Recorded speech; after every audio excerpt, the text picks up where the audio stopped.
Hi, I'm Magella McNeese, and this is why I flipped my classroom.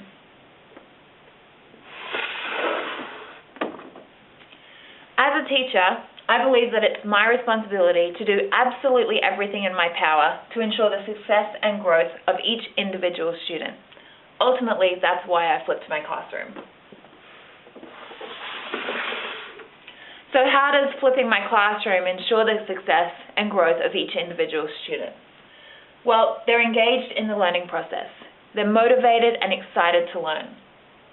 They build confidence in their ability to apply the content to real-world situations. And they're owning their learning. They're taking that next step by themselves without that facilitation of the teacher.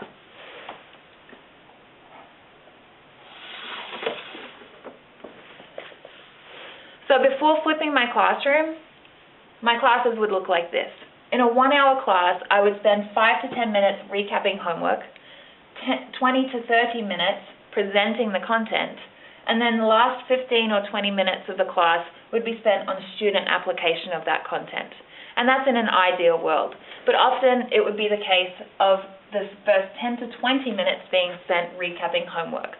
A lot of questions would arise. I'd have to figure out why some students didn't do their homework, whether it was because they didn't understand.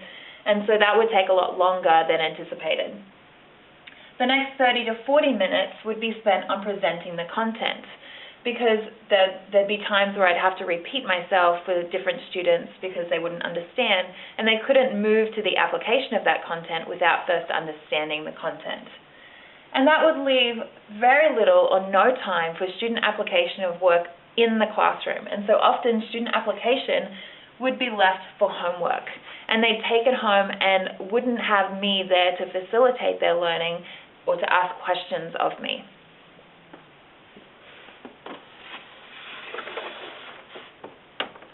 After flipping my classroom, a 1-hour class would look like this. We would have 10 to 15 minutes of group discussion of an essential question. So the students would have watched a video or some videos that I have made of content the night before for homework. And they would come in with that content ready to engage in these activities. The first of which would be that group discussion of the essential question. So they're working in groups collaboratively to discuss the essential question, which deals with real-world situations, and then they're presenting their findings to the group.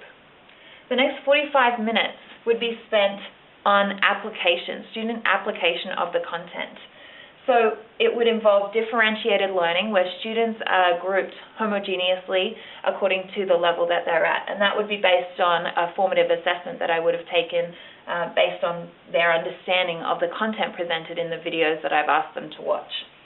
So they're learning in a differentiated way. Each group has activities and problems to solve that are specific to their level. They're specific to the point at which they're working at that time.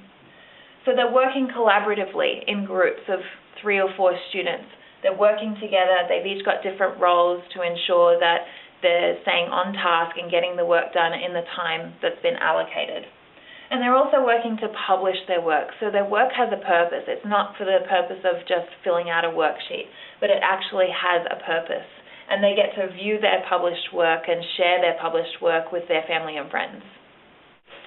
So as you can see, they're spending way more time applying their knowledge of content, and it creates a more rich and more efficient learning environment for the students.